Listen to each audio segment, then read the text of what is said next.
Hello everyone, welcome to my new blog. আজকে যাচ্ছিলাম আমরা কলকাতা। কেন যাচ্ছি আস্তে আস্তে বুঝতে পারবে। তো এখানে তুলসী, জিয়া সবাই চলে এসছে আর আমরা ট্রেনেও উঠে পড়েছি। আর আজকের না বিকেলের ওয়েদারটা ছিল দারুণ, আকাশটা দেখতে কি ভালো লাগছিল না। যাই হোক, এরপরে আমরা ট্রেনে উঠে পড়লাম আর এখানে সবাই সবার আইডি কার্ডগুলো পেয়ে গেলাম। এরপরে আমাদের ট্রেনটাও ছাড়লো। আর এরপরই আমাদের সাথে দেখা হয়ে গেল সেই ভাইরাল চা কাকু, যে কাকুর ভিডিও আমি এর আগেও পোস্ট করেছিলাম। সেই কাকুর সাথে আবারও দেখা হলো, কাকুর সাথে কথা হলো এবং কাকুর আগের ভিডিওর কথা কাকুকে জানালে কাকু কিন্তু বেশ খুশি হয় যে এতটা ভিউ পেয়েছিল। আর এখানে মাসির পরকে খুঁজে বেড়াচ্ছিল। যাই হোক, মজা করলাম। আর এই যে এখানে বাবা আর মা এখানে গুজিয়ার প্যাকেট থেকে চামচ পেয়ে ভীষণ খুশি। এরপরে চলে আসি রাতের খাওয়া দাওয়াতে। মাসি এনেছিল চিলি চিকেন, ফ্রাইড রাইস, আর আমরা যে কাজে যাচ্ছি সেইখান থেকে দিয়েছিল আমাদেরকে চিকেন কষা, রুটি আর তরকারিটা না সিঙ্গারার তরকারি ছিল, খেতে ভীষণ টেস্টি ছিল। আমাদের সেদিন রাতের খাওয়া দাওয়া তো বেশ সুন্দর হলো। এরপরে মা সবাইকে বিছানা করে দিচ্ছিল, কারণ আমরা সবাই ছোটো ছোটো বাচ্চা মেয়ে।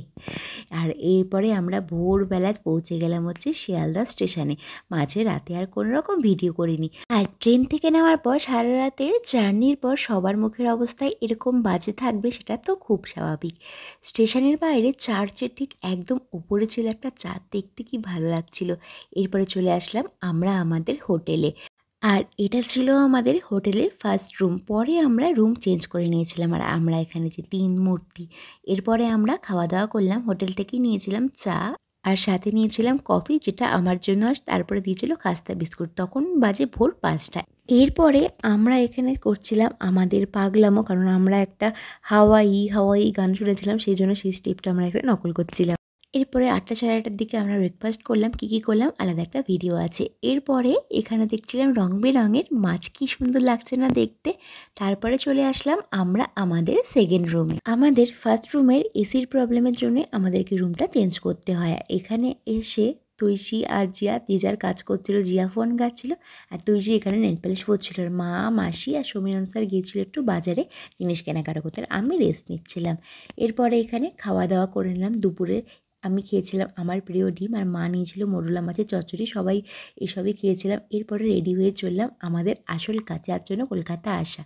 আমি এসেছিলাম একটা নাচের প্রোগ্রামে, আর সাজার সময় কোনো রকম আর ভিডিওই করতে পারিনি, কারণ এত ব্যস্ত ছিলাম। আর সেদিন কলকাতাতে ভীষণ বৃষ্টি হওয়াতে আমরা কিন্তু ভীষণ প্রবলেমে পড়ে গিয়েছিলাম। আর আমাদের প্রোগ্রামটা ছিল কলকাতার মহাজ্যোতি সদনে। আর এটা ছিল আমাদের প্রোগ্রামের হলটা, ভীষণ সুন্দর ছিল। মহাজ্যোতি সদন কিন্তু অনেক নাম করা একটা হল, অনেক পুরোনো হল। এতদিন নাম শুনেছিলাম, কিন্তু প্রথমবার প্রোগ্রাম করতে পেরে আমি তো ভীষণ খুশি ছিলাম। আর এই দেখো আমাদের সাথে দেখা করতে কে গেছিলো, বালুরঘাট থেকে ভাস্কর নানা। ও পরীক্ষা দিতে গিয়েছিল, যেহেতু আমাদের ওখানে প্রোগ্রাম ছিল, ও এসেছিলো দেখা করতে। আর এই যে আমি এতক্ষণ পর নিজের মুখটা একটু ভালো করে আয়না দেখতে পাচ্ছিলাম গ্রিন রুমে বসে।